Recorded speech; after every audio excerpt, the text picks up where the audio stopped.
My guest today is part of the tribe of trailblazers who are bringing menopause awareness and solutions to the forefront of our discussions.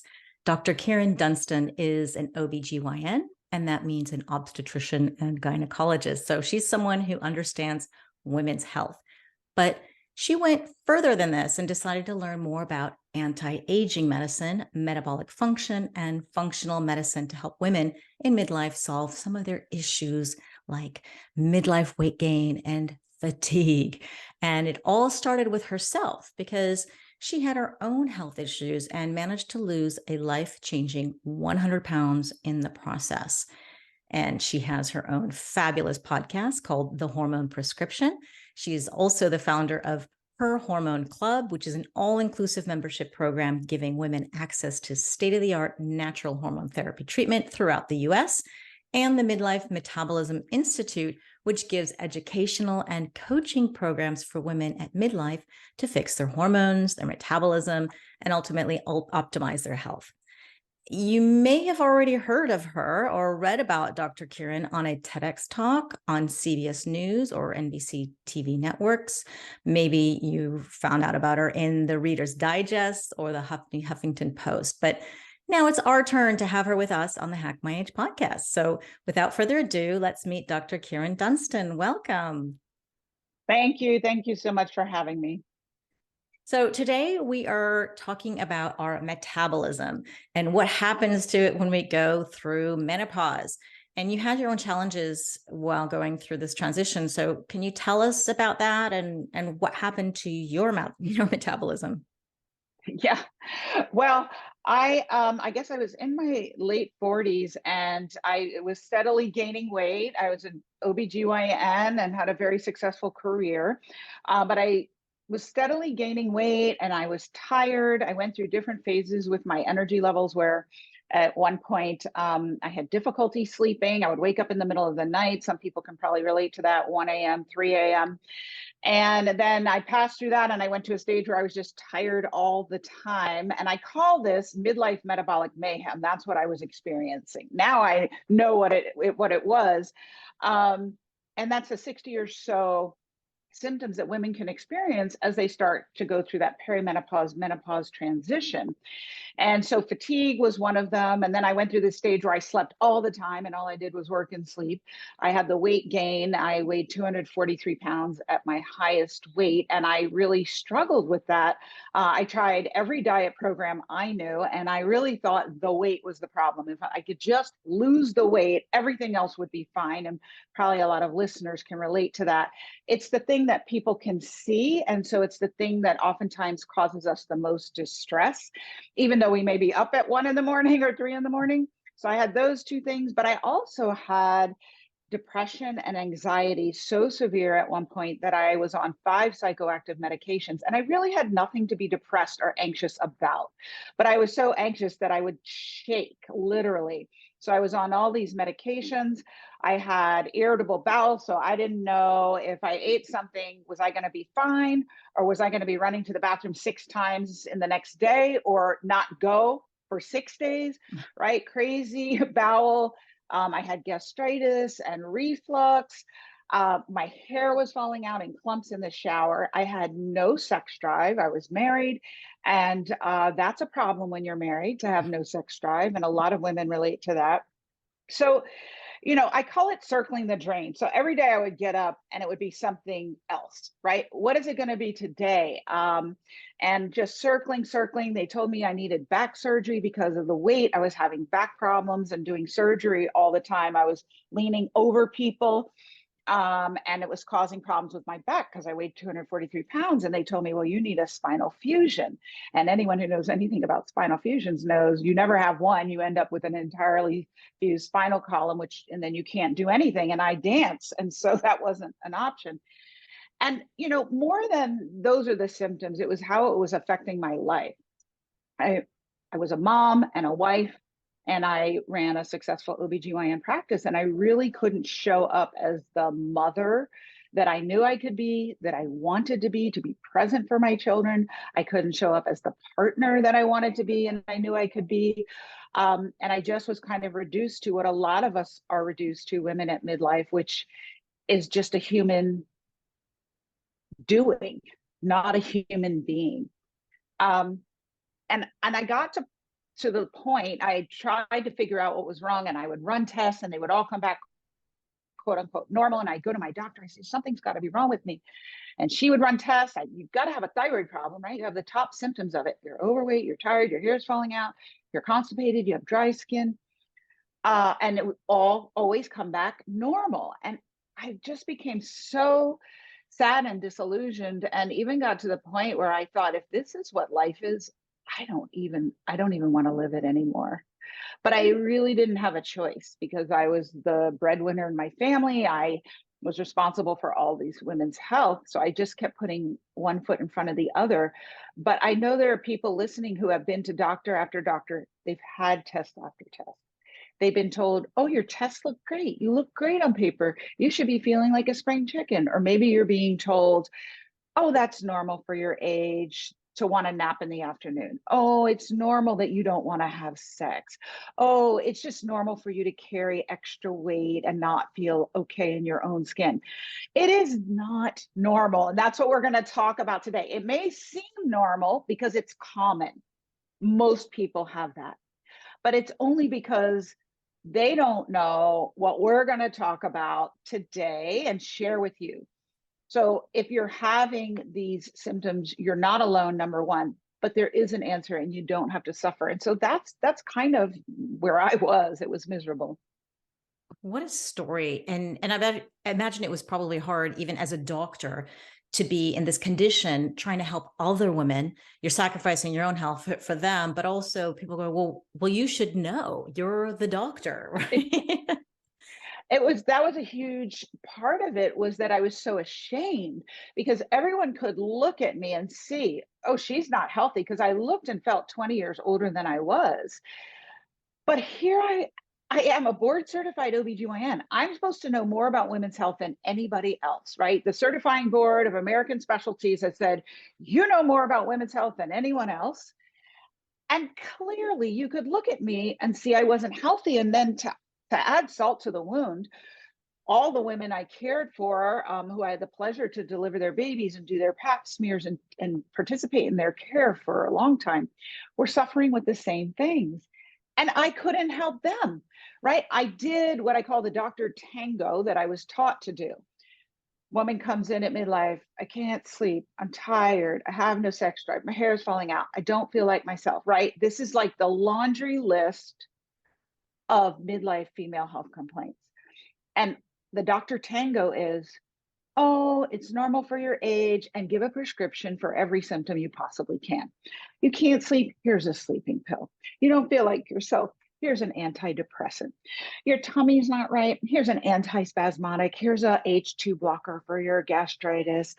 Oh, we really didn't have answers for things, right? We didn't have a workup for I'm tired. It might be checking for anemia, like that was all we would do because that's all we were taught. And most people aren't anemic at that point.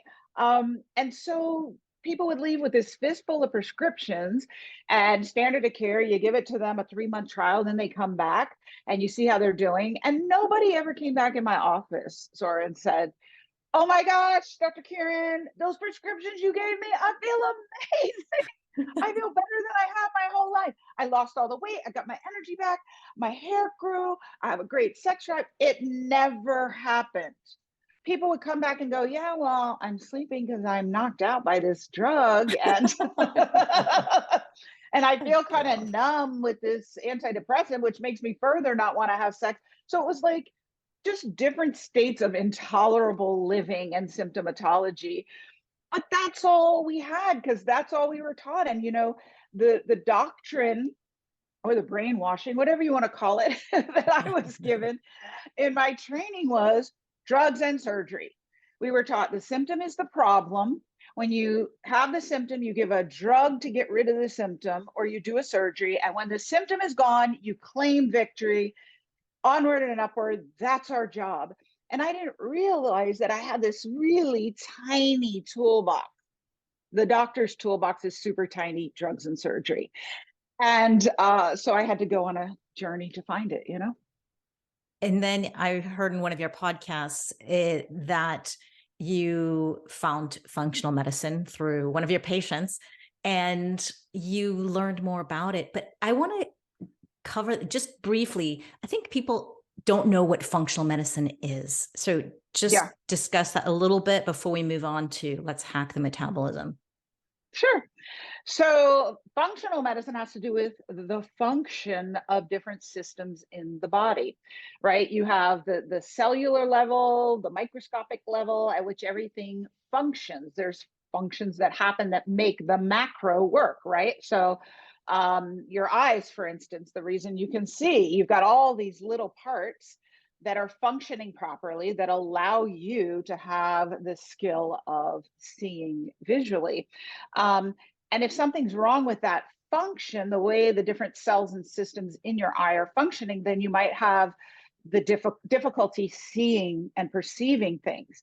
And so mainstream, or what I call corporate medicine, really, it doesn't really operate at a baseline functional level. How are all these systems functioning? There's way more, we can get way more granular about how cells and systems are functioning than mainstream medicine admits or incorporates. So they're more looking at the macro, right? So the macro is the symptom I can't see, you know. And then the investigation is typically, oh, we're going to look in your eye and see if there's an anatomic problem, which is a macro problem. It's a big problem.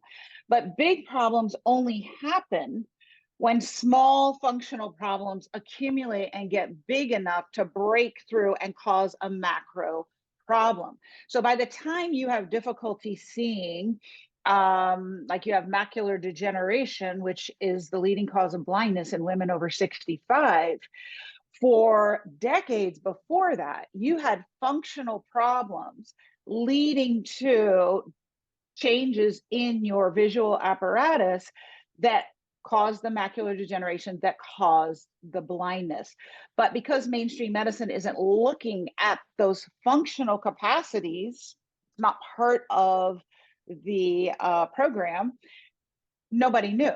And then we act like these diseases and disorders come out of the blue. And what I want to say is they don't come out of the blue, they come out of the oblivious. You weren't looking for them, so you didn't know. And mainstream medicine's attitude is kind of, oh, we didn't know. We don't know what causes these things, which is kind of insane because at this point, we do know. We do know. And so it's kind of this willful ignorance of corporate medicine that, oh, we don't know. We don't have a double blind placebo controlled trial on that. So we can't know that. But what most people don't understand is that medicine is a for-profit industry. You've got big medicine, big pharma, big insurance, and big food. Four huge industries in the healthcare sphere that are all profiting from your disease and profiting from your unwellness. So they have no motivation to do something different and to admit that there are answers outside of that. And I'm not going to say that your doctor is a bad person at all. Your doctor is a very kind, caring, intelligent, hardworking person who is doing the best they can. That was me. You go in and you're trained into a business model of healthcare that you in your naivete believe is altruistic and really is about creating health. And if you're at all awake or you have your own health problems or a family member has health problems, as a physician, eventually you'll come to the place where I am, where you learn the truth, but you're not going to get there without pain. All the doctors who do this type of medicine, if you talk to them, they had their own story of pain and disease, or a family member with pain and disease that wasn't answered by mainstream medicine. So they sought other answers and they found them, and then they kind of see the light and get this huge toolbox. So functional medicine uses different tests to get at the deeper cause and isn't about suppressing symptoms. We see symptoms as the signposts on the road pointing to the problem. I can't sleep, I'm overweight. Those are symptoms. They're not the problem, they are the symptoms of the problem. And then the next question is why? So I like to say in functional medicine, we're like toddlers. Why? Why? You wake up at 1 a.m. Why? Why do you wake up at 1? Why don't you wake up at 3? Why are you waking up at all? Why? And I always say, if you have unresolved symptoms, diseases, there's always a why. And if you don't know the why yet, it's because you didn't ask the right question. And so you need to keep going. So some of you listening might say, well, I tried it, it didn't work. Right. So that's one thing, you got to keep going. I will say this about functional medicine. If there is somebody listening who says, well, I tried working with various practitioners, I'm still stuck. Because it's not yet accepted by the American Board of Medical Specialties, which was true for ER medicine for many, many decades. And then finally they approved it. So functional medicine is not an approved specialty. That means that it's unregulated. And that means there are so many people who can go out and take a weekend course and say that they're a functional medicine provider. So a lot of times you have people with disparate backgrounds and trainings taking various courses that are unregulated and saying that they're a functional medicine provider. So if you're not getting the results that you think you should, which I'm telling you, you should be getting results, then a lot of times it's because you're not working with someone who has the full toolbox. But that's really the difference between functional medicine and mainstream medicine. Functional medicine is about root cause, finding the whys, fixing the whys, and mainstream medicine is about suppressing symptoms. And one is about just creating a functional disease, and the other is about creating true health. So glad you explained that. And now it's clear for a lot of people, because I still meet plenty of people who don't know what that is. The one thing I thought I wanted to ask you was how, like you said, some people tried it and didn't work and they'd be the right doctor. How do we find a functional medicine doctor who is trained and qualified in the best way? Well, I think you do it the same way you look for any doctor who's trained in the best way. It really should be a doctor. And I don't want to offend my nurse practitioner or physician assistant or health coach friends who I think do bring a lot of value. But just to be honest, they don't have the depth and breadth of experience with the human body that physicians have. I mean, when I was trying to decide what I wanted to do in healthcare, I knew I wanted to work with women. I decided to go for the MD, medical doctorate, because I wanted the biggest toolbox possible and in order to help them at the highest level. So that means I got the best training there is when it comes to the female body from a mainstream perspective. And so then if you layer on the functional capacity to that, I kind of feel like I'm on all cylinders. I have everything available at my disposal. I think naturopathic physicians are also, they're kind of smart enough to know the mainstream medical trap up front so they don't go that way, and that they have great depth to offer. But I think credentials and experience, I always tell people in my programs that, why should you listen to me, right? Because there are so many people out there talking about this. Why should you listen to me? Well, one, I have the credentials, but two, I also have the personal experience of beating my head against the wall and failing over and over and over again and racking my brain about what are we doing wrong. So I'm a patient as well as a physician. And I think use your powers of discernment. I think sometimes we hang those up and we forget that we know how to make informed decisions, and we go because someone has a cool Instagram page or whatever. So you really have to vet all the experts that you work with, including your healthcare providers. Excellent. I want to move on to metabolism now. And as a gerontologist, we learn so many things, and we learn that the biggest risk factor for all diseases is age. And so that already puts us in one category. But I really don't like that response that you hear from doctors very often when you complain about being tired or being overweight and low libido. Well, it's normal. You're just getting older. It drives me crazy. So what about metabolism? Does that really slow down with age, or is that a myth? Yeah, that's a great question. You know, the sad truth is that you can really make a research study to prove any point you want to make. And there are some that have been done that say metabolism does not decrease with age. And there's some that say it does decrease with age. So I'm also the kind of doctor that is more likely to take your personal experience than some study that I designed to actually get the answer that I want. 60% of women at 50 years of age are overweight or obese. By the time we are 60, it is 3/4 of us, or 75%. Is that US figures or is that worldwide? That's a great question. I'm going to say US, but I would have to double check. But I'm going to say US. But the trend is fairly global, and majority of women are intelligent, engaged, interested in their health. Right? We are the leaders of our families when it comes to our health. We try hard at doing the things that we know are right. And if you're going to tell me that the reason that 60% of us at age 50 are overweight or obese and is that our metabolism is normal and we're just moral failures, what I'm going to say is I don't buy that for a minute. Right? So you got to use your common sense when it comes to looking at the medical literature, when it comes to making decisions about your health. Yes, is the research important?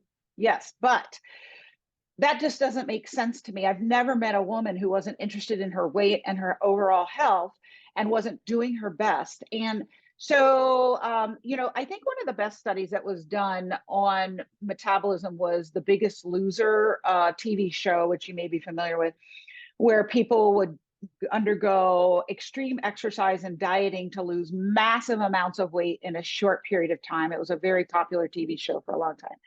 And they did studies on those participants during and after the show. And they did it specifically on their metabolic rate. And what they found was that when they were in the show and trying to force this massive weight loss, their metabolism dropped to such a low degree. But still, because of the extreme measures that they took, they could lose weight. But that after the show ended, that metabolism slowed down even more. And they eventually gained the majority of the weight back. And so metabolic rate does change. And I say, as a woman, ask yourself, 30 years ago, I could go on a cruise, overeat, gain 5 pounds, come home, go to the gym a few extra times, change what I ate, and lose the weight. That wasn't so when I was going through my late 40s, right? So you know when something has changed. And just being a functional medicine physician, when you look at the root causes of what are the inputs that program your metabolism, and you see how dysfunctional they are, I see it every single day. And it's kind of like women look at me like I'm doing some type of magic trick and revealing this hidden thing behind the curtain. And they're like, oh my God, you mean I'm not crazy? There really is something wrong. And every woman, before she works with me, she's like, we're going to get these tests, because test don't guess is the first thing you need to do. And every woman worries about the same thing. Oh my gosh, what if she doesn't find anything? What if all my tests again come back normal? I literally used to think this, I'm just crazy and there's nothing wrong with me. And the truth is, if you have physical symptoms, there is always something wrong. And if you don't know what's wrong, you just haven't done the right test. So you do the test and then you see how disordered the inputs are that cause your metabolism. So what causes your metabolism? What is metabolism? We probably should have backed up there. Yeah. So it's the rate at which your body burns calories to make energy. So calories you take in food, right? That's potential energy, or fat on your body is potential energy. And through a process called the Krebs cycle that happens in your mitochondria. Don't get scared. I know it sounds super technical, but it's simple and we can talk about it. Turns it into something called ATP, adenosine triphosphate, which is just like when you go to work and you do work, you get money, right? So money is the currency of energy in your life. You can then use that money to buy food, pay rent, pay your car bill, go on vacation. That's the only reason you can do things in your life, is because you have money. Well, in your body, the only reason your body can do things is because it has ATP. So one ATP molecule is like a dollar bill. So your metabolism is the rate at which you convert calories into ATP. And if you have excess fat on your body, which is overweight, you're not turning it into ATP. By definition, your metabolism is low. I don't need a study to tell me that, right? I can see it. I can look in the mirror and go, oh, I got excess fat. My body's not turning that fat into energy. And that's what it naturally should do. Your body will keep a certain amount of fat in reserve, but the rest, when you are in a feeding state, you're not in a famine, right? There's food available. Your body will turn it into energy. So that's what your metabolism is. And I think if you ask any woman over 40, she can tell you, oh yeah, mine's much slower than it used to be. Okay. That's a great explanation. Now, why does one, before I go into why is it it's slowing down here, is a woman's metabolism different than a man's in midlife? Oh, great question.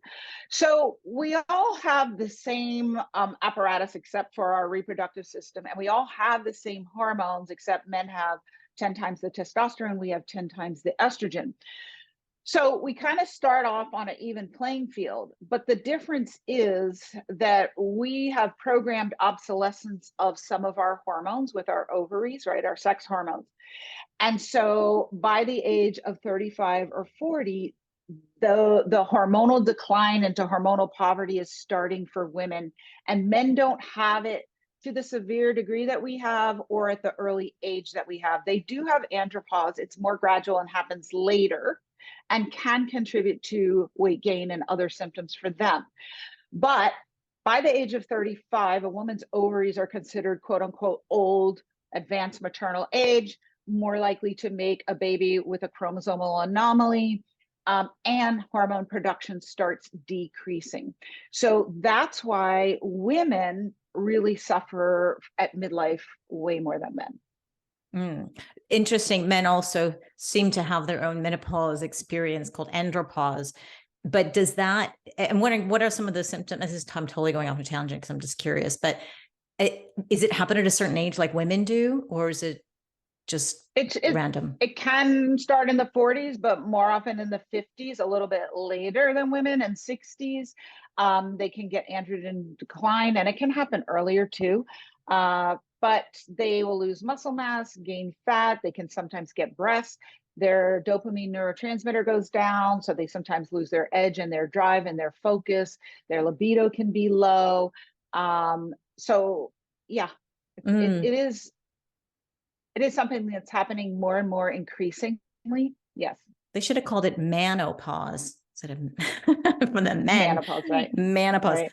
So, okay, let's figure out how to fix the metabolism. If for those listeners out there, are there 3 things that you can say? How can a woman boost her metabolism, increase, speed it up, whatever it is, or do you have just a different formula? Right. So low metabolism is the symptom, right? I know every woman listening is like, I want a drug to fix my metabolism. Right? Yeah. Because that's what we've been taught by mainstream medicine, is that the symptom is the problem. You need a drug to fix it. But a more enlightened view is what's causing the metabolism to be low. And that's where you get all the answers that I didn't have in my tiny little toolbox as a mainstream OBGYN. So for women, Hormones form the foundation of your entire health system and your metabolism. So, why do I say that? In any system, and your body is a system, the most important factor in how well a system functions is communication. So, for example, when there was the Hurricane Katrina down in Louisiana, what was the first thing that had to happen for them to restore functionality to the area? They had to get phone lines up so they could talk and communicate and say, how many people are injured? How many hospital beds do you need? What supplies do you need? Communication is everything. Without communication, what would happen? They couldn't restore functionality, right? They wouldn't know what was needed. You've got to have communication. So it's the same in your body, and your mainframe communicator is your mainframe computer, your brain. And your brain has both hardwired connections and wireless connections, just like the internet that comes in your house. It can be hardwired. You can plug your computer into it to communicate, or you have wireless internet. That's like your hormones. So in your brain, you have hardwired nerves that go to your fingers so you can snap, and you have wireless communication from your brain to specialized endocrine organs called your hormonal system. And your hormonal system is what primarily regulates your metabolism in your body. So, in order to answer the question of how do you know and how do you fix your metabolism, you got to start with hormones, which are the communicators in your body that dictate how metabolism is functioning. And for women, there's 7 main metabolic hormones, uh, which start with insulin, thyroid, cortisol, DHEA, estrogen, progesterone, testosterone. You have hundreds of hormones in your body. They have myriad actions and functions. But these 7 main metabolic hormones really program your mitochondria on how they take fuel and turn it into energy. And pretty much every woman over 40 has dysfunction in one or more of these 7 hormones. And so it starts with testing, not guessing, and evaluating these hormones. Do you have a particular test that you like to test these hormones? Blood or urine, saliva? Right. So for insulin and thyroid, you can do blood tests, but you need to do more than the standard corporate medical thyroid profile or fasting blood glucose. And you need to understand how to read them properly, because your mainstream doctor is doing limited testing and they're reading them and comparing them to unhealthy people. So what do I mean by that? The normal or reference values on your lab report. So if you get out your last blood work and you look on the left, it says the test, and then the middle, it gives your result. And on the right, it says reference range or normal values. Those are determined by doing population studies and seeing what 95% of the population has. So if you remember back to high school biology and that bell curve, right? If you take a measurement of any statistic in a population like height, and you survey all the people in a population, you're going to get a curve that looks like an upside down, or no, it looks like a bell. And then you're going to have a median, a mean, where most people center around. And then you're going to have what they call standard deviations, how far out you are from the mean. And those middle 2.5 standard deviations are where 95% of the population will lie. That's how they determine what's normal on your test. Well, 60% of Americans are overweight or obese. That means they're not optimally healthy, but they're including them in the test that you do on your thyroid to say if your thyroid is normal. So what you need to add when you look at your test results is your thyroid is normal for an unhealthy person. That's what they're telling you. When they're telling you, oh, all your labs look normal, you look great on paper, for an unhealthy person. Yeah. So you need to learn how to read them for optimal health, and that's different. So yes, you can do blood for the thyroid. There are about 7 or 8 different markers you need. You can do it for the glucose, but you also need a fasting insulin and hemoglobin A1C. And then for the sex hormones and cortisol, for cortisol, saliva is the best, and you need it throughout the day to collect it because it has a diurnal variation. And for the sex hormones, I think it's pretty clear that the dried urine hormone tests are the best. There are several different brands. Really, what would be great for a hormone test would be a tissue biopsy, but I don't think most people are going to want to volunteer for that, because what do we want to know? How much hormone is in the cell? But blood tests are notoriously incorrect for sex hormones because sex hormones are made from cholesterol, which comes from fat. So sex hormones are oily. Your water is blood. Oil and water don't mix. These hormones are not just having a pool party, swimming around in your blood, waiting for you to test how much is there. They are sequestered in proteins. I call them fat extracts, and they don't stay in solution. So blood testing is notoriously inaccurate for sex hormones. But yeah, that's what you need to do tests.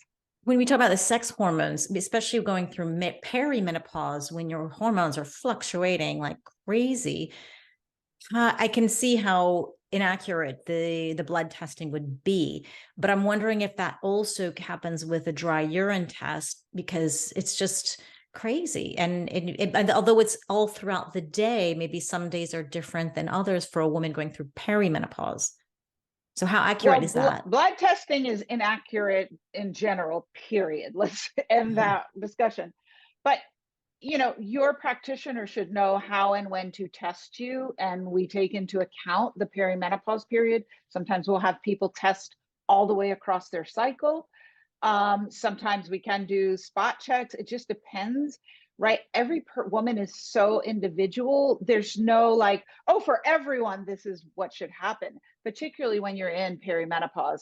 I call perimenopause kind of like surfing in the middle of a hurricane with your hormones.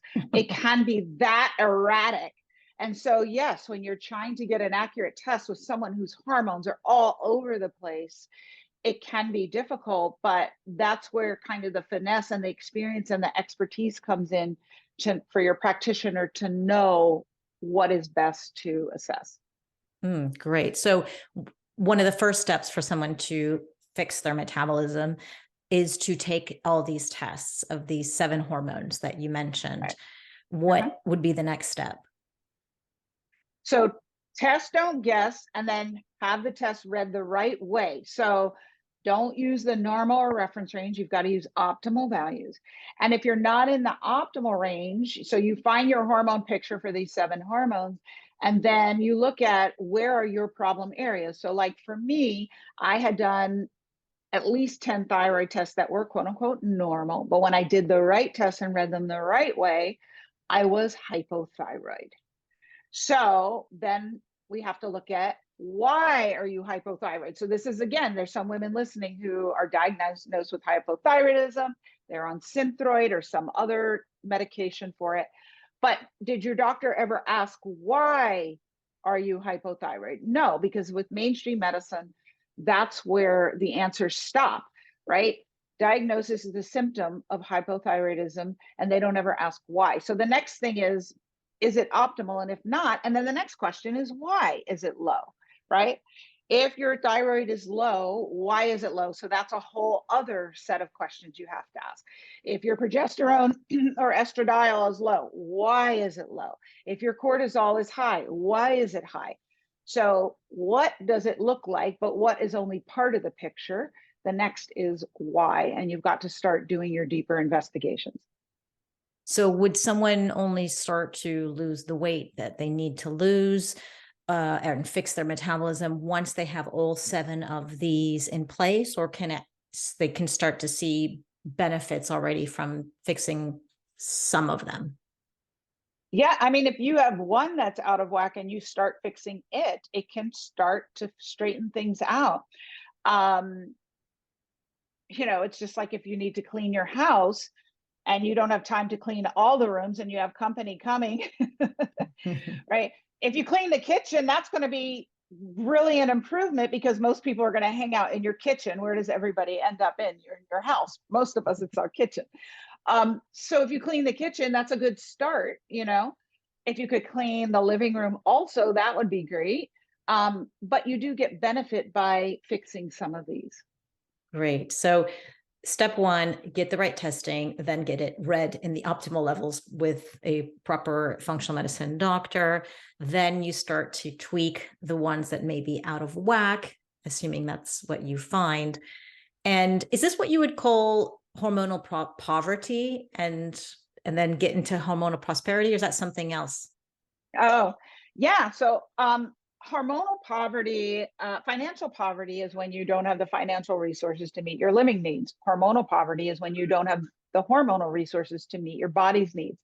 So, every cell and every system in the body requires these hormones to function optimally, and including the sex hormones. And I like to say that it's kind of a misnomer that we call them sex hormones because it leads us to believe that they're only about sex. I was taught in my training and my residency that women are just like little men, but we have this little accessory pack of reproductive organs and hormones that allows us to procreate life.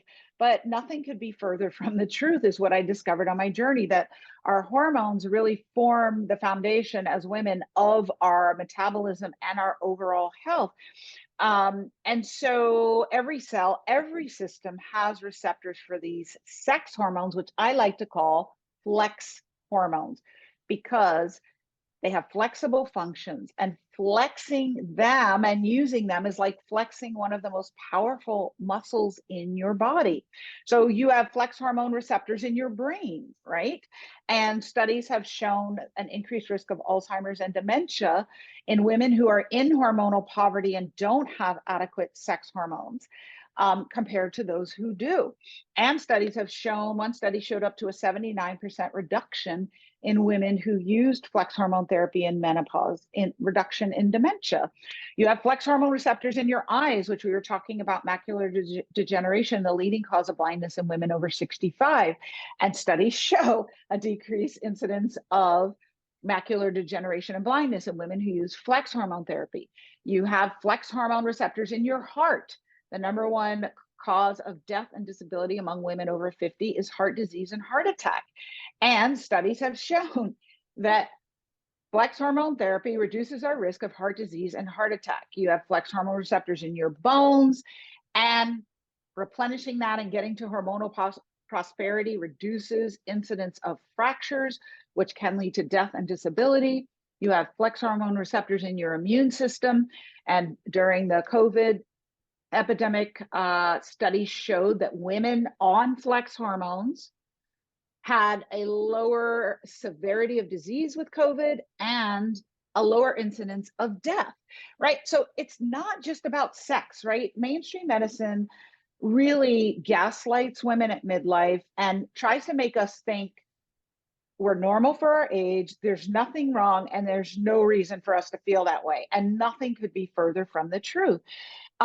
And they also lead us to believe that it's only about symptoms. I think that ACOG only admits 3 symptoms of low sex hormones: hot flashes, urogenital atrophy, or we might know vaginal dryness, and osteoporosis. And that's insane. You ask any woman over 40, what symptoms do you have since your ovaries went into hormonal poverty, and she will give you a laundry list. And it's the topic of every book club meeting, every get together with women. We're over in the corner comparing symptoms like, oh my gosh, I got this now. I haven't had sex with, my husband in a year, and I'm afraid what's going to happen. And you know what I'm talking about. So the hormonal poverty is the programmed obsolescence of our ovaries, and our flex hormones go down, that leads to these symptoms of midlife metabolic mayhem we've been talking about, lead to disease and lead to premature death. Studies show that our lifespan is shortened because of hormonal prosperity. I think that's something that all doctors should be required to talk to their female patients about. None of them do, right? And on the bright light side, flex hormone therapy can prolong our longevity, speaking of anti-aging. Like, red letter alert, every woman should know this, and they don't. That's why I did my TEDx talk on this topic, the 3 consequences of hormonal poverty. So I got off on a little tangent, but that's hormonal poverty and prosperity. Thank you for explaining that. So when you're talking about flex hormones, we're talking about sex hormones, and we're talking about estrogen, progesterone, and testosterone, or others. Yes, all three flex hormones. But I extend the hormonal poverty to be included with insulin, cortisol, thyroid, because it goes there too. So it's all Yeah. seven. Yeah, I can imagine a woman has her sex hormones or flex hormones all set, but yet if her thyroid is off or cortisol is up, she may still have some metabolic dysfunction and problems and trying to fix that, right? Yeah. So let's go. Let's name again. All those 7 tests are the 3 sex hormones we just mentioned: DHEA, insulin, cortisol. What were the other ones you mentioned? Thyroid Thyroid. and there was one more. Insulin, thyroid, cortisol, DHEA, estrogen, progesterone, testosterone. Those are the 7. Okay. All right. Good. Yeah. If you guys have not written that down by now, I'll just put it in the show notes.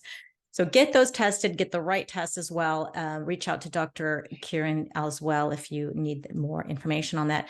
I'd love to talk a little bit more about, so the 3 tips I wanted to know to speed up metabolism: get the testing, get it done, read by someone, and then fix it. Is there anything else we need to know? That is really where it starts for women at midlife. It is the hormones. I call it like it's digging the foundation and laying the foundation for the health that you're going to build on top of that.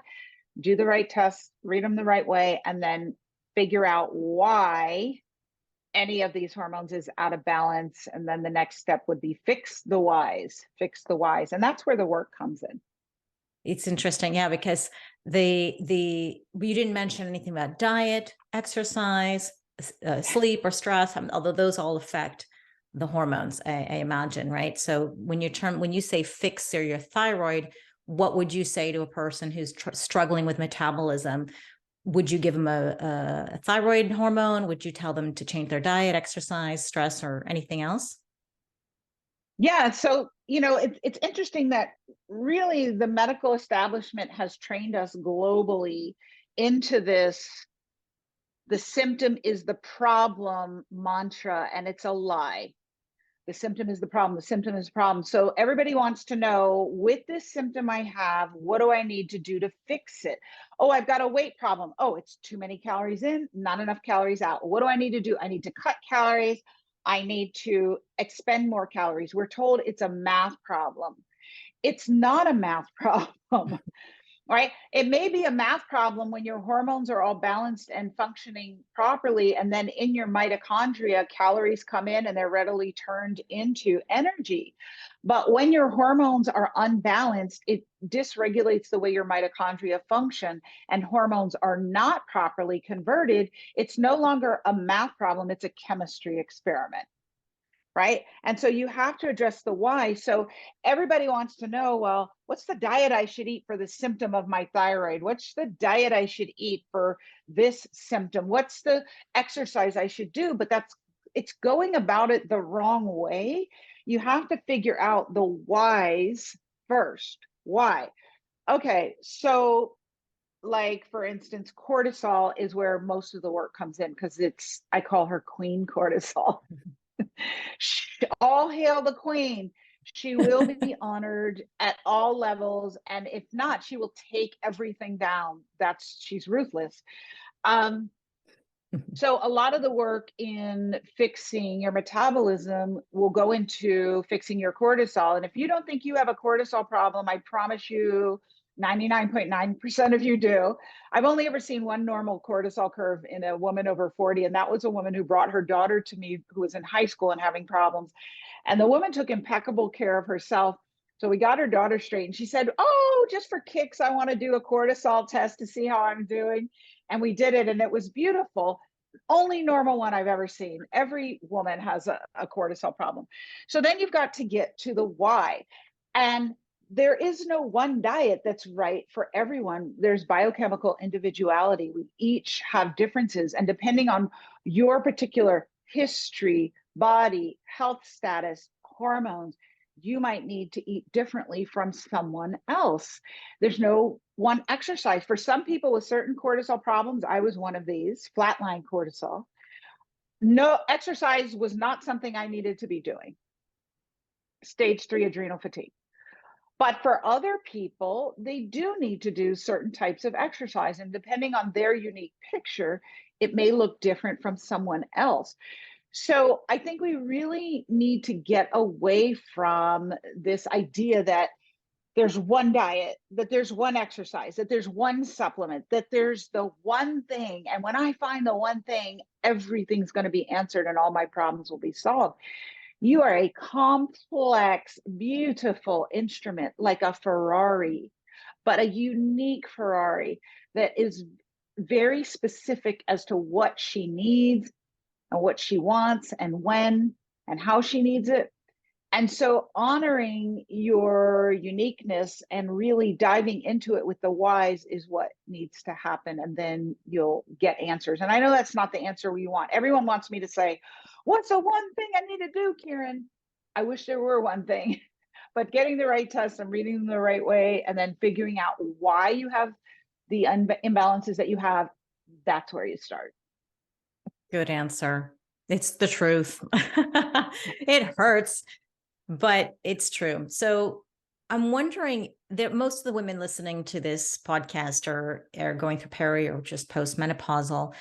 But what about fixing a metabolism when you're in our 70s or 80s? Some of the parents of these women, is it ever too late? I mean, it's never too late. Like, how dirty does your dwelling get? How dirty does your kitchen get? Is it ever too late to clean it? No, right? You can start somewhere.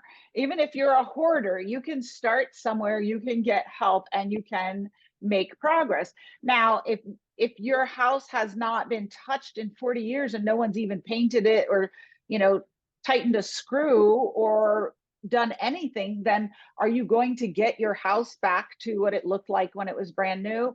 Probably not. So it's the same with your body, right? Functional problems, when they're allowed to continue, will accrue over time and eventually cause anatomic problems. So an example I love is knee problems, right? So if you have arthritis in your knee, it means you have inflammation in the cartilage in that joint, and it's getting eroded over time. And then who gets a knee replacement when you don't have any cartilage left? Now, they are working on ways to regrow cartilage with stem cells, and maybe that'll be an option in the future. But right now, I know it's more experimental. So they go in and they put a metal joint in there. So functional problems of inflammation eroded the cartilage and became an anatomic problem that now has to be fixed with surgery. So if you had gone in and figured out why was there so much inflammation in the knee 5, 10, 20 years ago and fixed it, you probably wouldn't have eroded all your cartilage and needed a knee replacement. But the problem is, in mainstream medicine, we're not doing that, right? We're just going, oh, here's an NSAID, take this to decrease your pain in your joint, but nobody's saying, oh, here are all the reasons. Let's find all the reasons that you have inflammation in your body and in this joint, and let's fix them. So down the line, you don't have eroded cartilage and need a joint replacement. So can you be successful at later years? Yes, you can make marked improvement in your metabolism. Are you going to get it back to where you were when you were 20? I don't know. Only time will tell. Nobody's done that study. Nobody's going to do that study because there's no money in it for anyone, right? No drug company's going to go do a multi-billion-dollar study to see if 80-year-olds who use flex hormone, natural flex hormone therapy, and balance their hormones and decrease their inflammation can revert back to being 20.